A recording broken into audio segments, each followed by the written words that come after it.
Bright Phoenix, Ray Bradbury.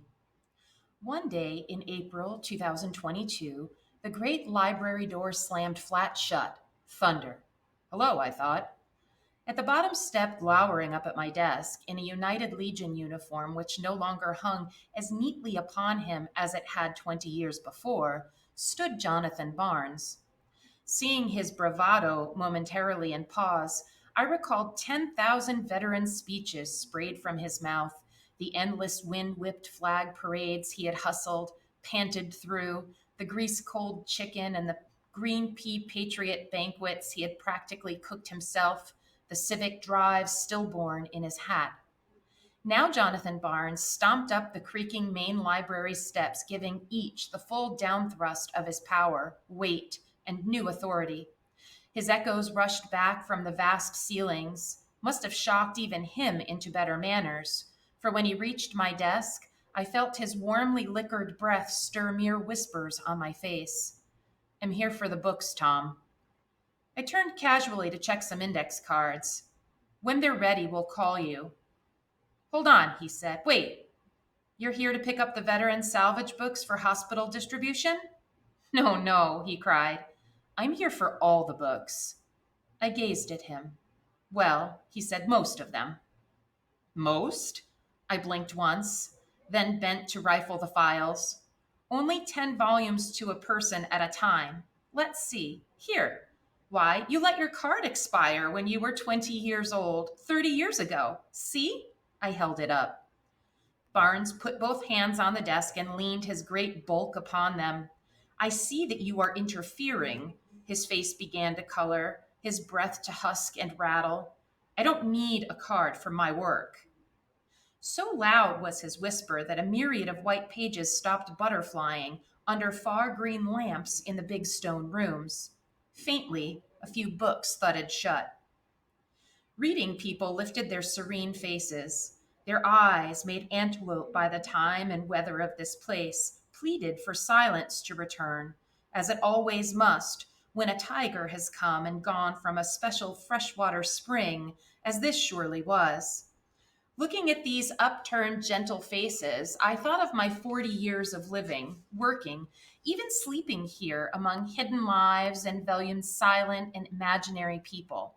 Now, as always, I considered my library as a cool cavern or fresh, ever growing forest into which men passed from the heat of the day and the fever of motion to refresh their limbs and bathe their minds an hour in the grass shade illumination. And the sound of small breezes wandered out from the turning and turning of the pale, soft book pages. Then, better focused, their ideas rehung upon their frames, their flesh made easy on their bones, men might walk forth into the blast furnace of reality, noon, mob traffic, improbably senescence, inescapable death.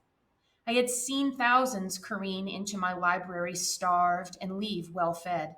I had watched lost people find themselves. I had known realists to dream and dreamers to come awake in this marble sanctuary where silence was a marker in each book.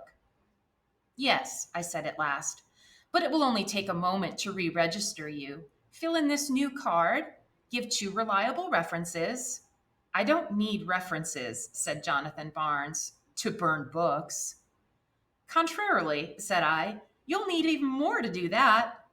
My men are my references. They're waiting outside for the books. They're dangerous. Men like that always are. No, no, I mean the books, idiot. The books are dangerous. Good God, no two agree. All the damn double talk, all the lousy babble and slaver and spit. So we're out to simplify, clarify, hew to the line. We need to talk this over, said I, taking up a copy of Demosthenes, tucking it under my arm. It's time for my dinner. Join me, please. I was halfway to the door when Barnes, wide eyed, suddenly remembered the silver whistle hung from his blouse, jammed it to his wet lips, and gave a piercing blast. The library doors burst wide. A flood of black, charcoal burned, uniformed men collided boisterously upstairs. I called softly. They stopped, surprised. Quietly, I said. Barnes seized my arm. Are you opposing due process? No, I said. I won't even ask to see your property invasion permit. I wish only silence as you work. The readers at the tables had leaped up at the storm of feet. I patted the air. They sat back down and did not glance up again at these men crammed in their tight, dark, char smeared suits who stared at my mouth now as if they disbelieved my cautions. Barnes nodded. The men moved swiftly, on tiptoe, through the big library rooms. With extra care, with proper stealth, they raised the windows. Soundlessly whispering, they collected books from the shelves to toss down toward the evening yard below. Now and again, they scowled at the readers who calmly went on leafing through their books, but made no move to seize these volumes, and continued emptying the shelves. Good, said I.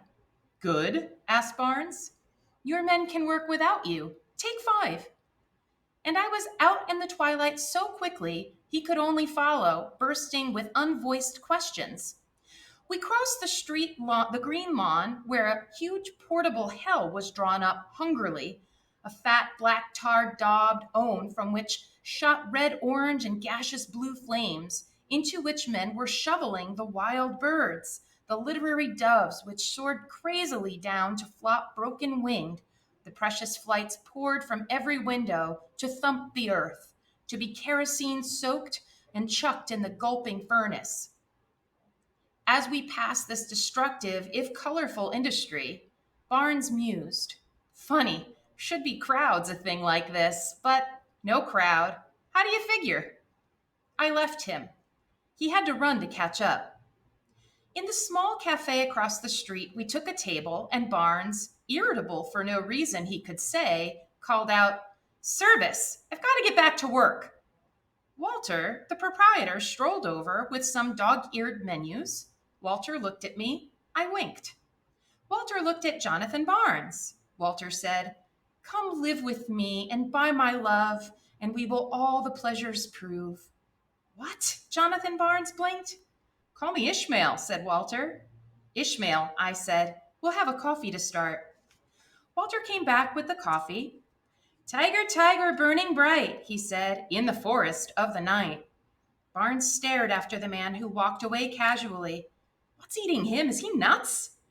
No, I said, but go on with what you were saying back in the library. Explain. Explain, said Barnes. My God, you're all sweet reason. All right, I'll explain. This is a tremendous experiment, a test town. If the burning works here, it'll work anywhere.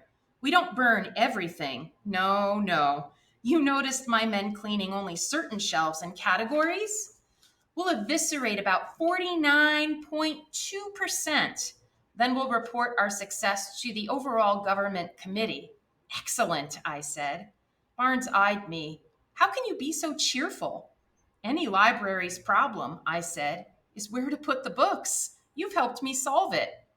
I thought you'd be afraid. I've been around trash men all my life. I beg pardon? Burning is burning. Whoever does it is a trash man. Chief Censor, Greentown, Illinois, damn it. A new man, a waiter, came with the coffee pot steaming. Hello, Keats, I said. Season of mists and mellow fruitfulness, said the waiter. Keats, said the chief censor. His name isn't Keats. Silly of me, I said. This is a Greek restaurant, right, Plato? The waiter refilled my cup. The people have always some champion whom they set over them and nurse into greatness. This and no other is the root from which tyrant springs. When he first appears, he is a protector. Barnes leaned forward to squint at the waiter, who did not move. Then Barnes busied himself blowing on his coffee. As I see it, our plan is simple as 1 and 1 make 2. The waiter said, I have hardly ever known a mathematician who was capable of reasoning. Damn it, Barnes slammed his cup down. Peace! Get away while we eat, you Keats, Plato, Holdridge, that's your name. I remember now, Holdridge. What's all this other junk? Just fancy, said I. Conceit. Damn fancy, and to hell with conceit. You can eat alone. I'm getting out of this madhouse. And Barnes gulped his coffee as the waiter and proprietor watched, and I watched him gulping, And across the street, the bright bonfire in the gut of the monster device burned fiercely. Our silent watching caused Barnes to freeze at last with a cup in his hand and the coffee dripping off his chin. Why? Why aren't you yelling? Why aren't you fighting me? But I am fighting, I said, taking the book from under my arm. I tore a page from Demosthenes, yet Barnes let Barnes see the name, rolled it into a fine Havana cigar shape, lit it, puffed it, and said, though a man escape every other danger, he can never wholly escape those who do not want such a person as he is to exist. Barnes was on his feet yelling. The cigar was torn from my mouth, stomped on, and the chief censor was out of the door almost in one motion. I could only follow. On the sidewalk, Barnes collided with an old man who was entering the cafe. The old man almost fell. I grabbed his arm. Professor Einstein, I said. Mr. Shakespeare, he said. Barnes fled. I found him on the lawn by the old and beautiful library, where the dark men, who wafted of kerosene perfume from their every motion, still dumped vast harvestings of gunshot dead pigeon, dying pheasant books, all autumn gold and silver from the high windows. But softly. And while this still, almost serene pantomime continued, Barnes stood screaming silently, the scream clenched in his teeth, tongue, lips, cheeks, gagged back so none could hear. But the scream flew out of his wild eyes and flashes, and was held for discharge in his knotted fists, and shuttled in colors about his face, now pale, now red as he glared at me, at the cafe, and the damned proprietor, at the terrible waiter, who now waved amiably back at him. The ball incinerator rumbled its appetite, spark burned the lawn. Barnes stared full at the blind yellow-red sun in its raving stomach. You, I called up easily at the men who paused. City ordinance. Closing time is 9 sharp. Please be done by then. Wouldn't want to break the law. Good evening, Mr. Lincoln. 80, said the man passing, and 7 years. Lincoln, the chief censor turned slowly. That's Bowman, Charlie Bowman. I know you, Charlie. Come back here. Charlie, Chuck. But the man was gone, and cars drove by, and now and again, as the burning progressed, men called to me and I called back, and whether it was Mr. Poe or hello to some small bleak stranger with a name like Freud, each time I called in good humor and they replied, Mr. Barnes twitched as if another arrow had pierced, sunk deep in his quivering bulk, and he were dying slowly of a hidden seepage of fire and raging life. And still no crowd gathered to watch the commotion. Suddenly, for no discernible reason, Mr. Barnes shut his eyes, opened his mouth wide, gathered air, and shouted, Stop! The men ceased shoveling the books out of the window above. But, I said, it's not closing time. Closing time, everybody out. Deep holes had eaten away at the center of Jonathan Barnes' eyes. Within there was no bottom. He seized the air. He pushed down obediently. All the windows crashed like guillotines, chiming their pains. The dark men, bewildered, came out and down the steps. Chief censor, I handed him a key, which he would not take, so I forced his fist shut on it. Come back tomorrow. Observe silence. Finish up. The chief censor let his bullet hole gaze, his emptiness, search without finding me. How long has this gone on? This, and that, and them. He tried but could not nod at the cafe, the passing cars, the quiet readers descending from the warm library now, nodding as they passed into dark, cold friends, one and all.